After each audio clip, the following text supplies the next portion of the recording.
Puji Tuhan. Selamat siang, haleluya. Iya, puji Tuhan. Kita sudah memuji, memuliakan nama Tuhan. Dan siang hari ini kita rindu bersekutu dalam perjamuan Tuhan, menikmati tubuh dan darah Tuhan. Kita percaya Dia hadir di tengah ibadah kita, amin. Ketika kita percaya Dia hadir, maka kehadirannya melawat setiap kita. Bahkan melalui persekutuan, perjamuan Tuhan, ada kekuatan yang baru. Bahkan hidup kita setiap harinya dipulihkan, amin. Karena kita datang bersekutu bukan kepada manusia saja, tetapi kita bersekutu kepada Tuhan Yesus Kristus. Haleluya. Bapak Ibu Saudaraku, kita sudah memuji Tuhan, menyembah Tuhan. Ya, seperti tema pada siang hari ini tentang nama Yesus Kristus. Nama itu kita datang berseru. Nama itu kita panggil, nama Yesus Kristus. Nama yang berkuasa melakukan perkara yang ajaib dan luar biasa dalam kehidupan kita. Itu sebabnya terus percaya kepada nama Yesus. Amin. Tema hari ini tentang nama Yesus Kristus saya ambil dalam Kisah Para Rasul pasal yang ketiga ayat yang ke-6. Saya rindu ayat yang pertama ini kita baca bersama-sama saudaraku dalam hitungan ketiga. Kisah Para Rasul pasal 3 ayat yang ke-6. Dalam hitungan ketiga 1, 2, 3.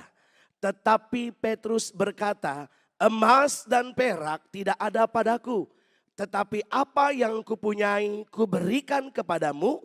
Demi nama Yesus Kristus orang Nazaret itu berjalanlah. Wow, luar biasa. Nama Yesus Kristus. Bicara nama Yesus Kristus, ini adalah pemberitaan dari Petrus dan Yohanes. Mereka memberitakan tentang nama Yesus. Nama yang kudus, nama yang berkuasa, ajaib. Bahkan nama ini adalah nama yang lebih berharga dari orang lumpuh ini butuhkan. Lebih dari emas, lebih dari perak, lebih dari kekayaan kita, bahkan segala yang ada di dunia ini. Nama Yesus sungguh nama yang dibutuhkan oleh semua manusia. Nama yang dibutuhkan saya dan saudara. Dan saya percaya nama yang diberitakan ini, nama yang mengandung kuasa. Amin. Rasul Paulus pun menjelaskan di dalam surat Filipi pasal yang kedua tentang nama yang diberikan, nama Yesus Kristus. Saya akan bacakan. Itu sebabnya Allah sangat meninggikan Dia dan mengaruniakan kepadanya nama di atas segala nama. Supaya dalam nama Yesus bertekuk lutut segala yang ada di mana saudara? Di langit. Yang ada di atas bumi dan yang ada di bawah bumi. Dan segala lidah mengaku Yesus Kristus adalah Tuhan bagi kemuliaan Allah Bapa. Amin. Rasul Paulus pun sampaikan ini kepada jemaat di Filipi bahwa tidak ada nama lain. Nama yang berkuasa di atas langit, nama yang berkuasa di atas bumi. Bahkan nama Yesus Kristus berkuasa di bawah bumi. Saudara tahu di atas langit ada apa? Di atas langit ada sorga saudaraku. Di atas bumi ada apa? Di atas bumi ada banyak beban penderitaan yang dialami oleh manusia.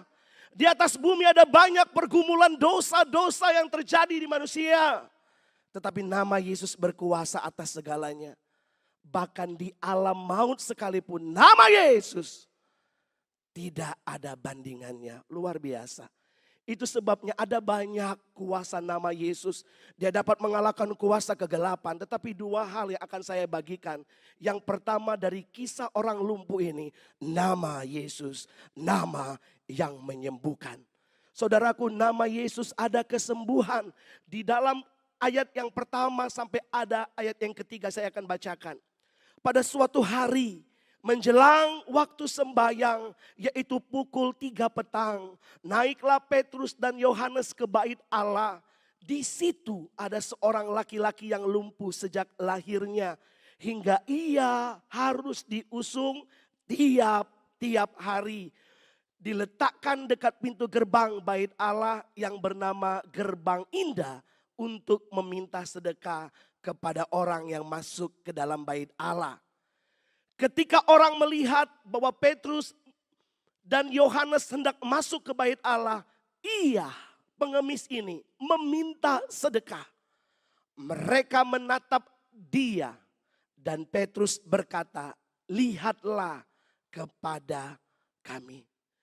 Dijelaskan bahwa ketika saatnya sembahyang ibadah jam 3 sore, saudaraku, ya di situ tiap-tiap hari dia ditaruh di pintu gerbang indah. Untuk hanya apa? Untuk hanya meminta belas kasihan. Secara fisik dia tidak bisa bekerja. Secara fisik dia tidak bisa melakukan apa-apa. Dia hanya bergantung kepada orang lain. Dan bahkan ayat selanjutnya dijelaskan 40 tahun dia lumpuh. 40 tahun dia berharap. 40 tahun dia meminta belas kasihan orang.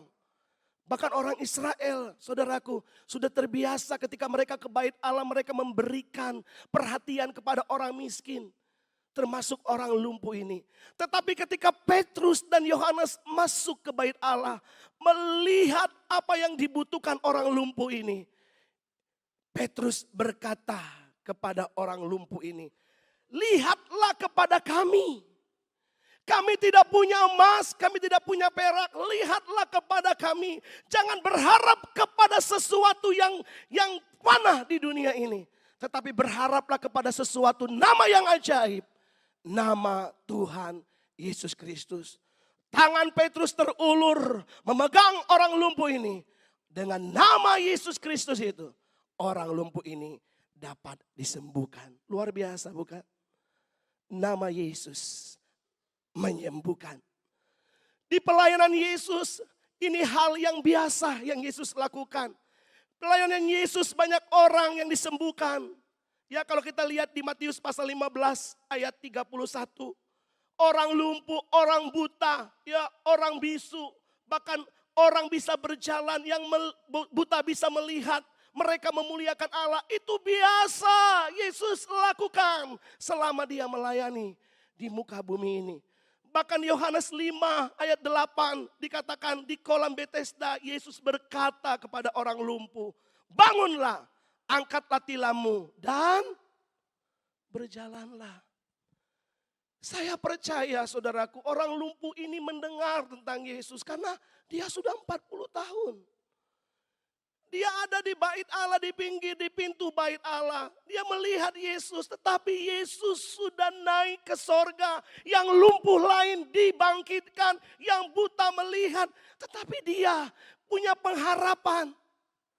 Ketika Yesus naik ke sorga, siapa sang mujizat itu? Siapa yang dapat menolong itu? Tetapi nama Yesus masih berkuasa. Yesus naik ke sorga, tetapi murid Yesus melayani dengan nama siapa?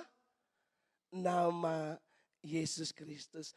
Ketika Yesus naik ke sorga, seakan-akan harapan untuk sembuh tidak bisa lagi. Seakan-akan harapan untuk dijamah Yesus tidak bisa lagi. Tetapi nama Yesus, dulu dia hidup di dunia ini. Dia naik sekarang ke sorga. Bahkan sampai hari ini, nama itu berkuasa. Amin. Itu sebabnya saudaraku, kita punya harapan bahwa Yesus sanggup memulihkan kita. Yesus sanggup menyembuhkan kita.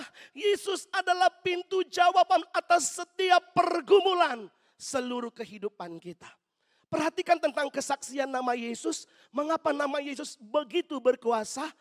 Di Kisah Para Rasul pasal 3 ayat 14. Yohanes dan Petrus menjelaskan, kamu telah menolak yang kudus. Kamu telah menolak yang benar. Serta menghendaki seseorang pembunuh sebagai hadiahmu. Demikianlah ia, pemimpin kepada hidup, telah kamu bunuh. Tetapi Allah telah membangkitkan dia dari antara orang mati. Dan tentang hal itu kami adalah saksi. Yohanes Petrus bersaksi. Dia yang kamu bunuh.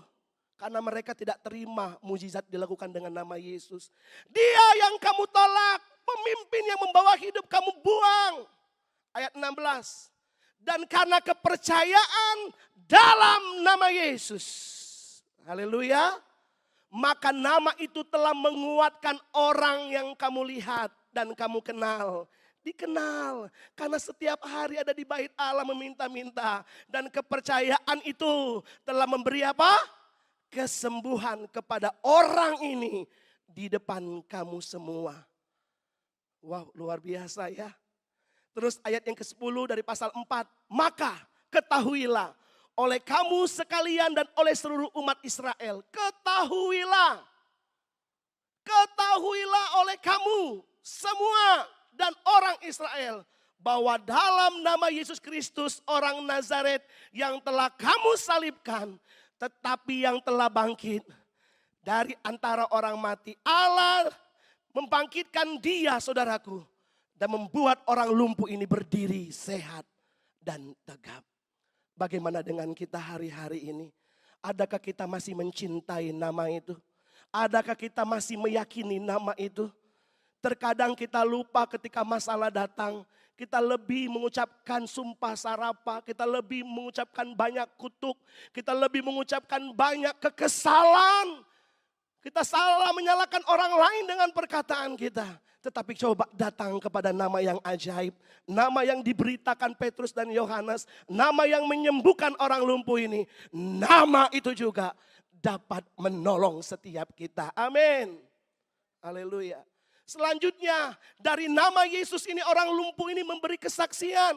Mungkin kesaksiannya tidak melalui dalam ucapan. Tetapi ketika di ayat 7 dikatakan. Lalu ia memegang tangan kanan orang itu dan membantu dia berdiri. Seketika itu juga kuatlah kaki dan mata kaki orang itu. Dikatakan di ayat 8. Di ayat 8 ia melonjak berdiri. Lalu berjalan kian kemari dan mengikuti mereka ke dalam dari pengemis yang di tepi. Dari pengemis di pintu gerbang, melonjak berdiri, berlari kian kemari. Dia mengikuti Petrus dan Yohanes masuk ke bait Allah. Siapa yang lihat? Orang yang lihat dia biasa ngemis. Siapa yang lihat? Orang yang tidak percaya Yesus melihat. Dan itu menjadi kesaksian bahwa nama Yesus benar nama yang hidup.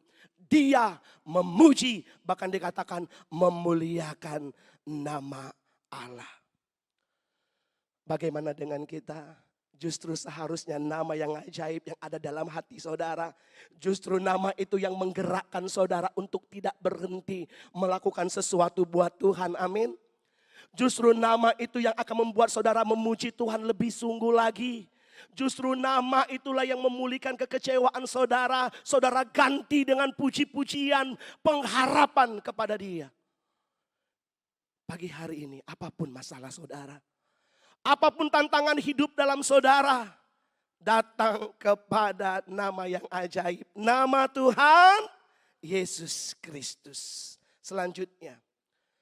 Kuasa nama Yesus saudaraku, di dalam nama Yesus ada keselamatan. Ternyata di dalam mujizat terjadi bagi orang lumpuh ini, pemimpin agama, orang Farisi, orang Saduki, keluarga-keluarga imam, mereka bersekutu menangkap Petrus Yohanes.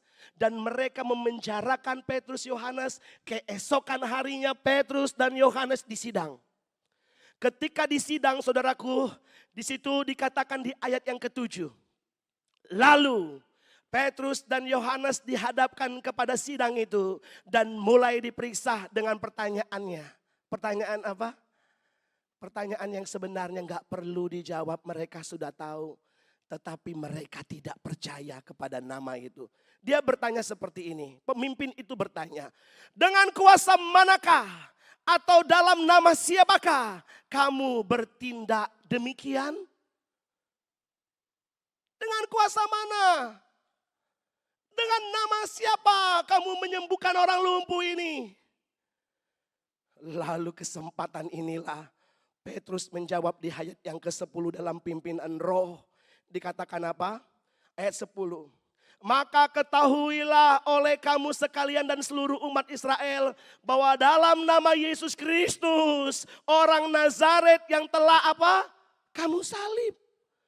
Wow, ini suatu pukulan yang besar sebenarnya bagi mereka. Kamu bertanya dengan kuasa mana? Kamu bertanya dengan nama mana? Justru yang kamu salib, yang kamu bunuh, yang kamu tolak. Itulah nama yang berkuasa, nama yang kuberitakan, nama yang menyembuhkan. Luar biasa, nama yang menyelamatkan. Ayat yang ke-11. Yesus adalah batu, ditegur lagi. Yesus adalah batu yang dibuang oleh tukang-tukang bangunan. Siapa tukang bangunan dijelaskan selanjutnya. Yaitu kamu sendiri. Kamu nanya kuasa mana? Mau nanya atau nanya-nanya? Ya, sudah dijawab bahwa kamu sudah membuang batu.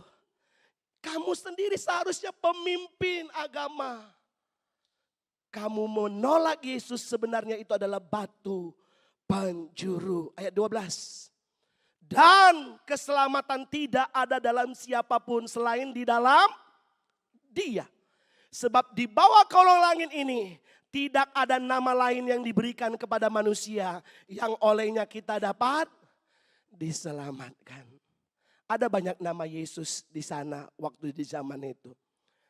Tetapi nama Yesus yang diberikan dari sorga, nama itu berkuasa menyelamatkan saya dan saudara. Dari bacaan tadi, keselamatan itu menjelaskan tentang pribadi Yesus. Bahwa pribadi Yesus adalah batu penjuru. Batu penjuru yang mereka buang, batu penjuru yang mereka tolak. Nah, bicara tentang batu penjuru adalah batu yang ditaruh untuk pondasi suatu bangunan. Sehingga menjamin bangunan itu tetap berdiri kokoh, stabil, saudaraku. Bangunan itu dapat kuat. Karena apa? Di dalam pondasinya ada batu yang diletakkan. Itulah namanya batu penjuru.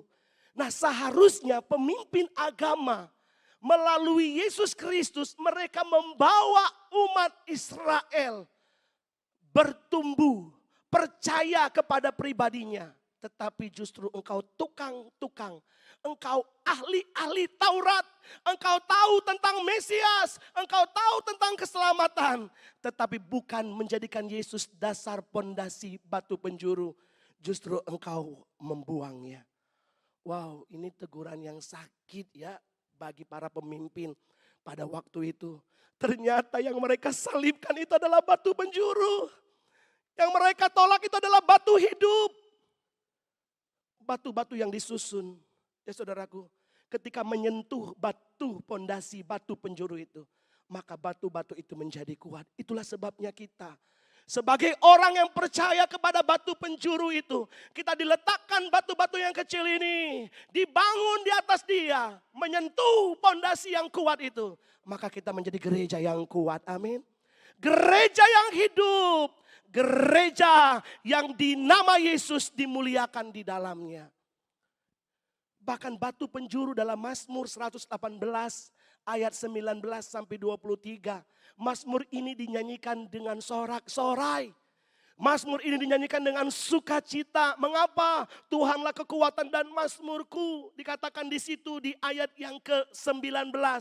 Saya akan bacakan saudaraku. Bukakanlah aku pintu gerbang kebenaran. Aku hendak masuk ke dalamnya, hendak mengucap syukur kepada Tuhan. Inilah pintu gerbang Tuhan, orang-orang benar akan masuk ke dalamnya. Aku bersyukur kepadamu, sebab engkau telah menjawab aku dan telah menjadi keselamatanku. Batu yang dibuang oleh tukang-tukang bangunan telah menjadi penjuru, amin. Seharusnya sukacita, kegembiraan.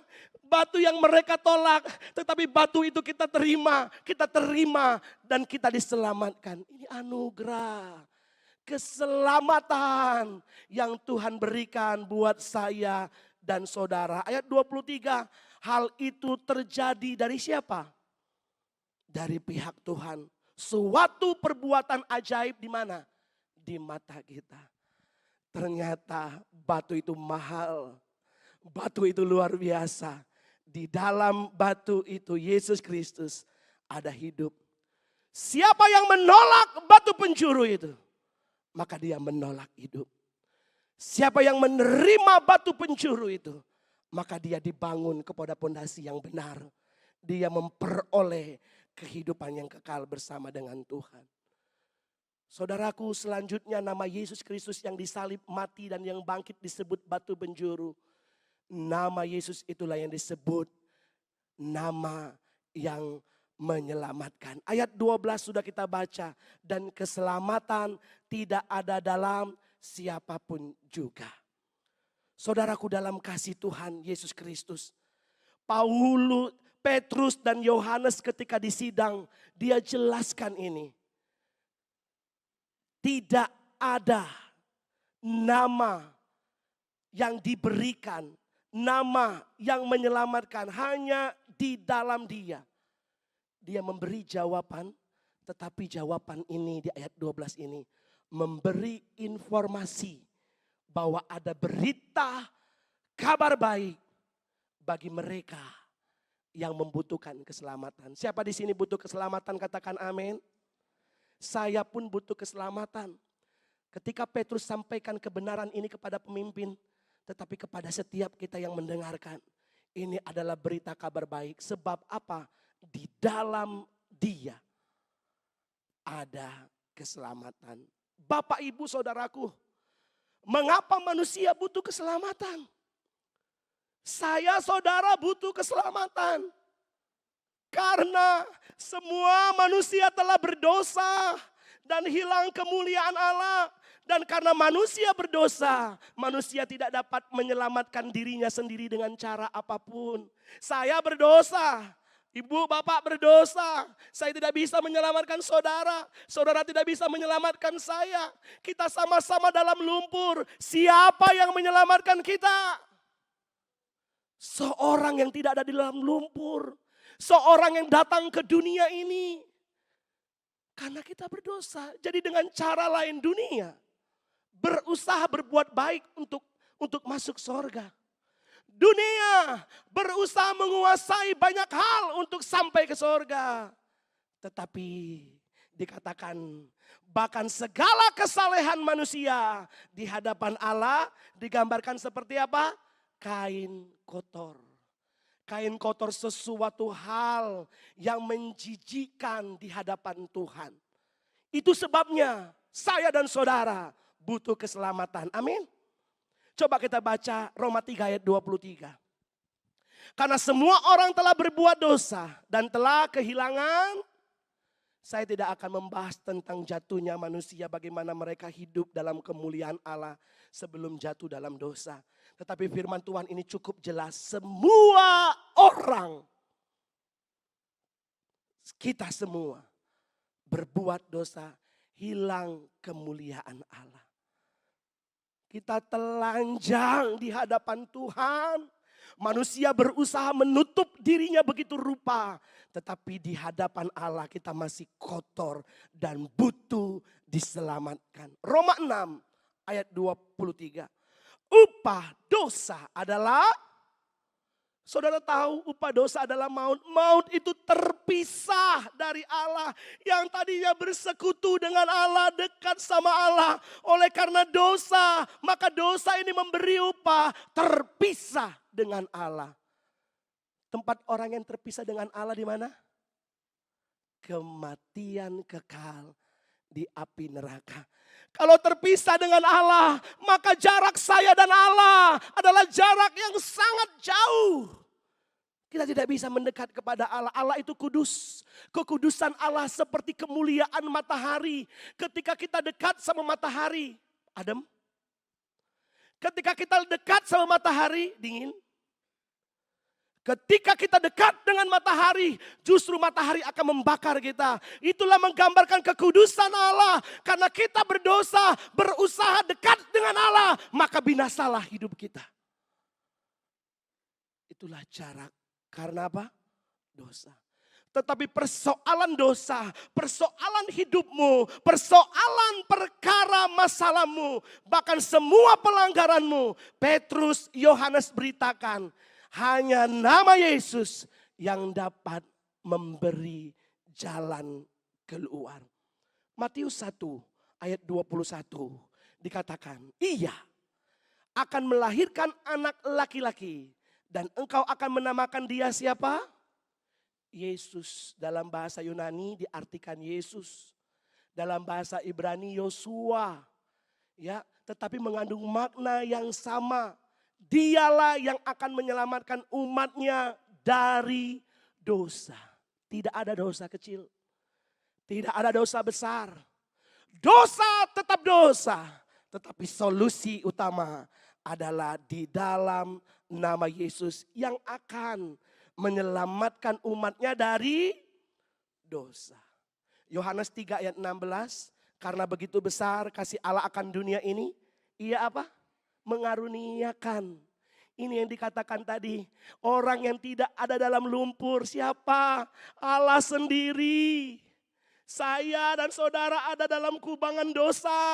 Allah sendiri datang menjadi manusia.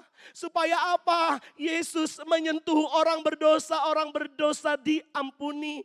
Tadinya kita berusaha menghampiri Allah. Tetapi kasih adalah inisiatif Allah sendiri yang jadi manusia untuk menghampiri kita yang kotor, saudara. Kita yang najis. Kita yang penuh dengan dosa, kita yang penuh dengan pelanggaran. Kalau dikatakan kita berhadapan dengan Allah, Allah itu buang muka sama kita. Karena kita penuh dengan kesalahan. Tetapi karena begitu besar, Yesus datang ke dunia ini. Di ayat yang ke-17 pasal 3. Sebab Allah mengutus anaknya ke dalam dunia, bukan untuk menghakimi dunia, melainkan untuk menyelamatkan. Menyelamatkan saya dan saudara supaya memperoleh hidup yang kekal. Saya tadi bertanya, kita butuh diselamatkan? Ya, saudara jawab.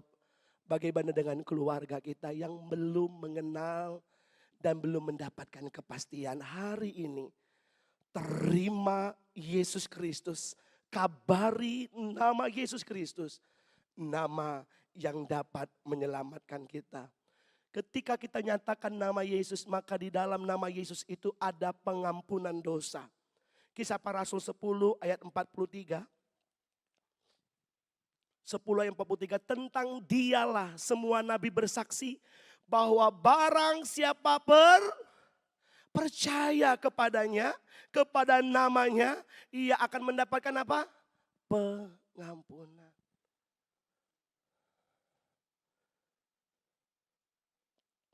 Dosa kita diampuni, amin. Justru ketika saudara menerima tubuh dan darah Tuhan, saudara berkata terima kasih Tuhan. Oleh karena darahmu, oleh karena tubuhmu, dosaku diampuni. Selanjutnya, perdamaian dengan Allah, diperdamaikan dengan Allah. Karena Allah itu Esa, dan Esa pula dia yang menjadi apa? Pengantara antara Allah dan manusia, yaitu Kristus Yesus. Allah manusia, jurang maut. Tetapi Yesus membentangkan salibnya, membentangkan tangannya yang berlubang paku. Supaya apa? Saudara dan saya diperdamaikan dengan Allah yang kudus.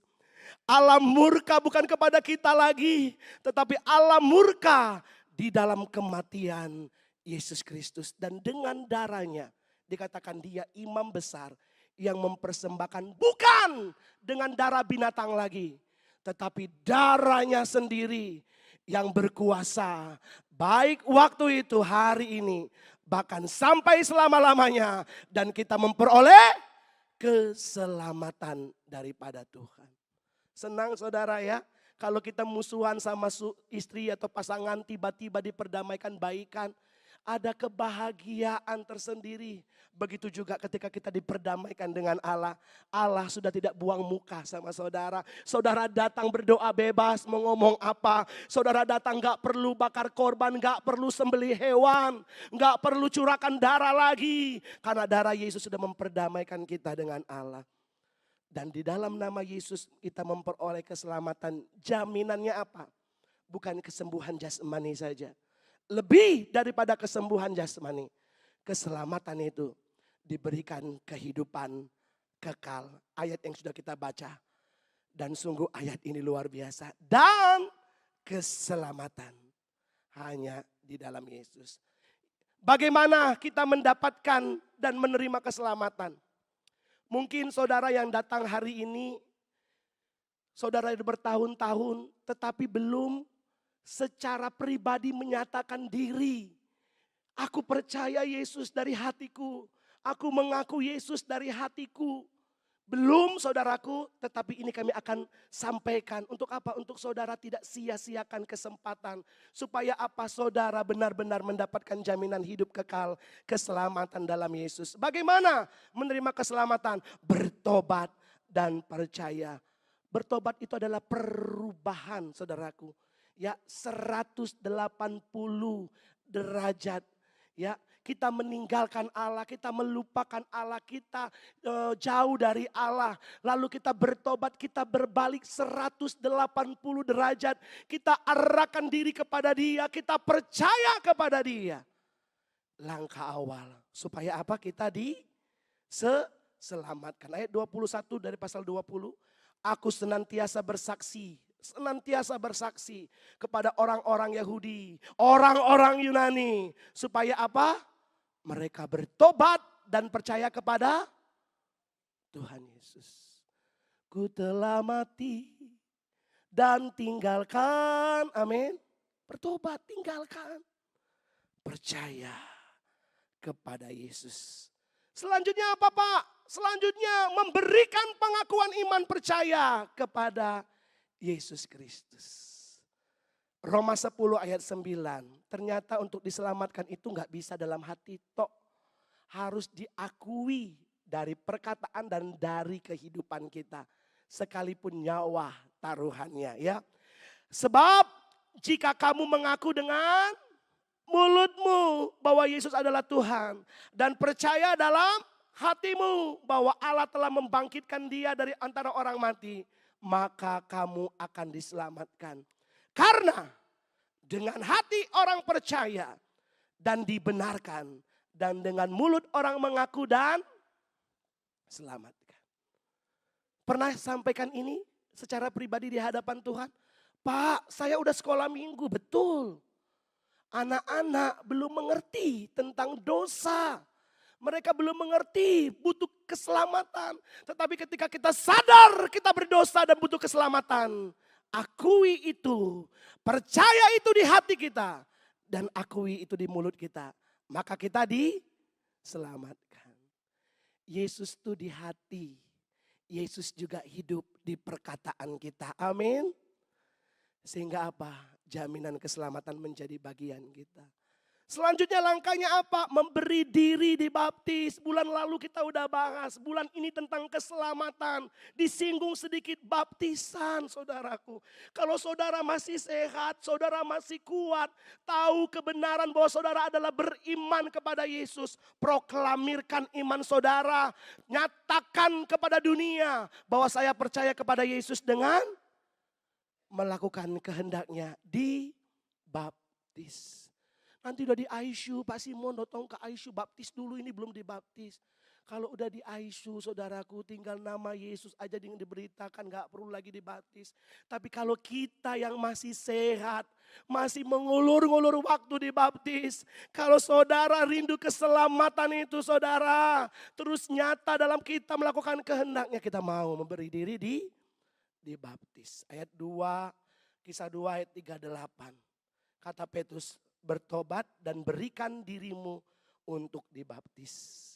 Yang terakhir ada kisah tentang orang yang menerima keselamatan. Bukan dia saja, tetapi seluruh keluarganya. Jadi Dalam Kisah pasal 16 dijelaskan di Filipi, Paulus dan Silas melayani. Ada banyak orang yang percaya. Salah satunya Lydia, seorang penjual kain ungu. Dia beribadah kepada Allah, dia diselamatkan percaya kepada Yesus. Lalu ada seorang perempuan yang mempunyai roh tenung, ya, roh perdukunan, ya, roh-roh yang tidak sesuai, ya saudaraku, yang menolak tentang pemberitaan Injil. Saudaraku dalam kasih Tuhan, dalam nama Yesus perempuan ini dibebaskan dari roh tenung ini. Tetapi ada orang-orang, pembesar-pembesar, penguasa-penguasa, dengan sembuhnya wanita ini dari roh tenung, mereka dirugikan. Mereka bersepakat tangkap Silas, tangkap Paulus, masukkan ke dalam penjara. Bukan di penjara tok, saudara. Dia diderah, ya, dia dilukai, babak belur, masuk penjara. Di penjara dibelenggu, kaki dibelenggu, tahanan semuanya dikunci dan dijaga oleh seorang kepala penjara. Enggak disebut namanya, siapa tahu itu saya dan saudara yang butuh keselamatan. Kepala penjara ini butuh keselamatan. Ketika dia melihat rasul-rasul itu memuji menyembah, gempa terjadi, pintu-pintu terbuka, belenggu terbuka. Kepala penjara ketakutan. Aduh, bagaimana ini? Sudah pada kabur semua. Dia ambil pedang, dia hendak bunuh diri. Tetapi karena berharganya satu jiwa bagi Tuhan, Silas dan Paulus katakan, tunggu, kami ada di sini, jangan bunuh diri, nyawamu berharga di hadapan Tuhan. Lalu singkat cerita, ketika diantar keluar penjara, apa yang harus saya lakukan, kata kepala penjara ini, supaya aku selamat? Paulus menjawab, percayalah kepada Tuhan Yesus Kristus dan engkau akan selamat. Engkau dan seisi rumahmu. Harus apa? Percaya. Coba renungkan. Engkau dan seisi rumahmu. Hitung sekarang yuk. Ada berapa di rumahmu? 1, 2, 3, 4. Termasuk pembantu. Termasuk karyawan yang ada di rumahmu sebut. Wow, banyak saudara. Dan mereka butuh diselamatkan. Amin. Selanjutnya saudaraku, di dalam penjara dijelaskan oleh Rasul, dikatakan ayat 32, lalu mereka memberitakan firman Tuhan kepadanya dan kepada semua orang yang ada di rumahnya. Jadi orang-orang yang butuh bertobat percaya ini, orang-orang yang sudah mengerti, ya, dia dikatakan apa? Mendengar firman Allah, terharu, bertobat, percaya. Ayat 33. Pada jam itu juga, siapa? Kepala penjara itu membawa mereka dan membasuh bilur mereka. Seketika itu juga ia dan keluarganya memberi diri, bukan hanya saja percaya. Memang betul keselamatan itu oleh iman. Tetapi kita mau melakukan kehendak Allah, memberi diri dibaptis. Saudaraku dalam kasih Tuhan, satu jiwa saja yang percaya dan selamatkan, ribuan malaikat bertempik sorak bagi Tuhan. Ini satu, lebih dari satu. Ia dan keluarga memberi diri dibaptis. Saya ingat dulu ada tulisan di situ. Satu orang bawa jiwa bagi Tuhan. Masih ingat saudara kalau pulang ada tulisan besar di situ. Satu orang bawa jiwa bagi Tuhan. Siapa tahu itu pasanganmu. Siapa tahu itu mertuamu. Siapa tahu itu anakmu. Siapa tahu itu karyawan di rumahmu. Kalau Tuhan mau pakai, dia selamatkan kita. Kita rindu juga orang diselamatkan bagi Tuhan, amin. Ada ilustrasi yang terakhir saudaraku. Seorang bapak datang kepada anaknya dan dia bilang kepada anaknya, kamu boleh minta apa saja tapi hanya satu jenis. Lalu anak ini mikir, satu jenis apa ya? Mobil, rumah, mainan, jalan-jalan. Saya percaya anak ini akan pilih sesuatu yang menarik buat dia, betul? Dia akan pilih satu jenis ini yang menarik buat dia, yang memuaskan dia. Tetapi pertanyaan ini juga datang kepada kita. Kalau ada seorang yang datang kepada saudara dan orang ini bisa melakukan apa saja, catat ini, bisa melakukan apa saja. Dan dia bertanya kepada saya dan saudara. Nah ini dia. Dan dia bertanya kepada saya dan saudara. Hanya satu permintaan saja yang dibolehkan. Kira-kira apa yang saudara minta? Pak, saya minta duit. Saya juga mau dong. Saya minta rumah. Wah, saya juga mau dong. Kan semua dapat dia lakukan. Tetapi hari ini saya beritakan tentang keselamatan. Ada jauh lebih penting dari harta. Jauh penting dari kesembuhanmu saat ini. Jauh lebih penting dari kekayaan yang kau rindukan pada saat siang hari ini. Tuhan mau kita diselamatkan. Kalau Tuhan bilang minta apa saja. Tuhan, aku mau diselamatkan, amin. Tuhan, aku mau diselamatkan oleh Engkau. Itu sebabnya. Kesimpulannya. Apa yang menjadi kebutuhan saudara? Ingat, kebutuhan yang utama adalah keselamatan. Soal yang lain selanjutnya mudah bagi Tuhan. Apa sih artinya kita sembuh kalau kita tidak percaya kepada Yesus? Tetapi Yesus lebih dulu ingin menyelamatkan jiwa kita. Dan dia juga ingin memberi kepastian buat kita. Lebih berharga dari emas dan perak. Nama Yesus kiranya menjadi jawaban atas setiap kebutuhan kita. Haleluya. Ada satu lagu saudara, yang lagu ini memberkati saya dan saudara juga. Hanya nama Yesus. Nama di atas segala nama. Di nama itu semua bertekuk lutut. Di atas nama itu semua takluk. Nama itu memberikan pengampunan dosa. Nama itu menyelamatkan saya dan saudara. Nama itu juga berkuasa memberikan kebutuhan saudara. Apapun kebutuhanmu hari ini. Pak, saya udah diselamatkan. Naikkan doa ucapan syukur. Terima kasih buat nama yang indah itu. Aku sudah diselamatkan. Tetapi kalau saudara datang diselamatkan masih punya pergumulan. Keselamatan aja bisa dia lakukan. Apalagi kebutuhan kita, amin. Datang kepada nama Yesus. Atau mungkin saudara duduk 1, 2, 3 orang. Yang hari ini belum punya kepastian. Ke gereja sih ke gereja tapi masih ragu tentang Yesus. Beri dirimu, aku mau percaya Yesus. Dia ampuni saya dan selamatkan saya.